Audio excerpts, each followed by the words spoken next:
Hello, and welcome to week 9 of PA114. This week we are in chapter 23, and we're talking about anesthetic drugs. And these are drugs that can be taken through the skin. So there are a couple different layers, and let's go ahead and start on page 425.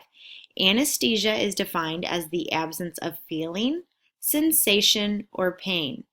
Anesthesia can be obtained on the skin, which we call topical, or deeper in the tissue, which is called right under, like the first layer, which is subcutaneous, which is like an injection in one body part, like a region of like a nerve block, trunk or lower extremity, like an epidural, or in the entire body with general anesthesia, which produces unconsciousness. And I've got a personal story I'll tell you when we get a little bit into that. So let's start with the topical medications, and these are creams, gels, ointments, sprays, anything that can be applied topically. And we talked about them a little bit when we were talking about scabies, how the lotion or cream needs to be applied to your skin to get rid of scabies.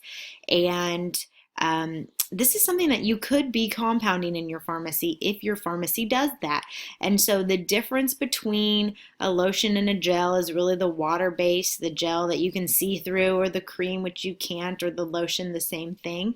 And then when you're compounding them, you're really watching to make sure that the drugs are all compounded very nicely, that when you touch them, that you don't get any of that grit feeling. And so those are things that you can look for while you are compounding. They can also go in your nose, so if you want to look more into that. And then we can go into the local, regional, spinal, and epidural drugs. They give you a little picture of the subcutaneous level, meaning sub meaning below, cutaneous meaning the epidermis, below the epidermis layer, and that can be given right under the skin.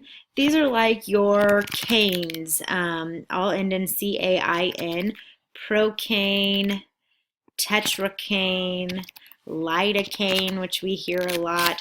And this is just numbing that specific area. So, for example, I had a wart on my finger, froze off. They did a little lidocaine in that area so that then they could really just freeze that wart off in that area. So that is kind of called a local anesthesia.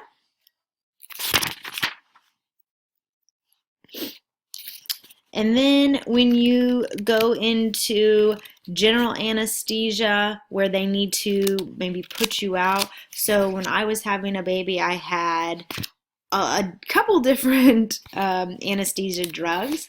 I had first an epidural, which probably a lot of pregnant women did, and that was given through my spine, so a region of my body that then numbed the lower half of my body.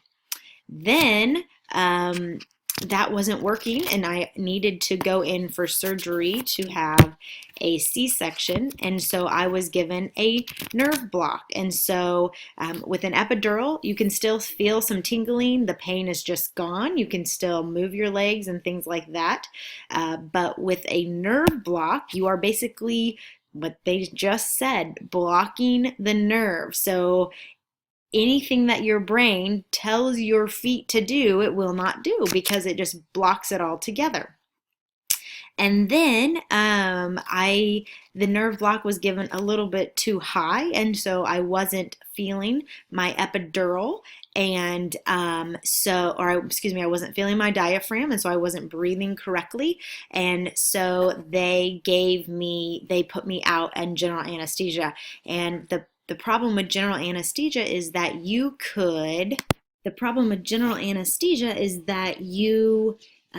could aspirate into your lungs, and so you're not allowed to have food before they put you out, basically, and because you have no control over your body, you're unconscious, and you could throw up into your lungs, and that could cause you to aspirate and be able to not breathe.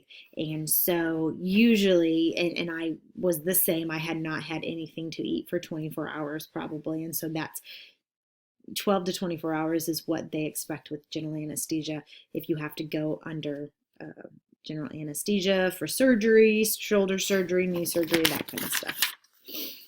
And so they go into talking about that, inhaled anesthetic drugs, and that kind of stuff. You do have a quiz yourself at the end, so you'll need to do that, and you can read a little bit more about surgery there and what it was like when they did not have anesthesia drugs. So what that was like. We are blessed to live in a world where we do have that, and it's great. So I would love to hear your story if you want to share it, if you've ever had anesthetic drugs and what your experience was. But for us, knowing what kind of medications those are as pharmacy technicians, then we can really relate to our patients. Hope you guys have a great week, and let me know if you have any questions.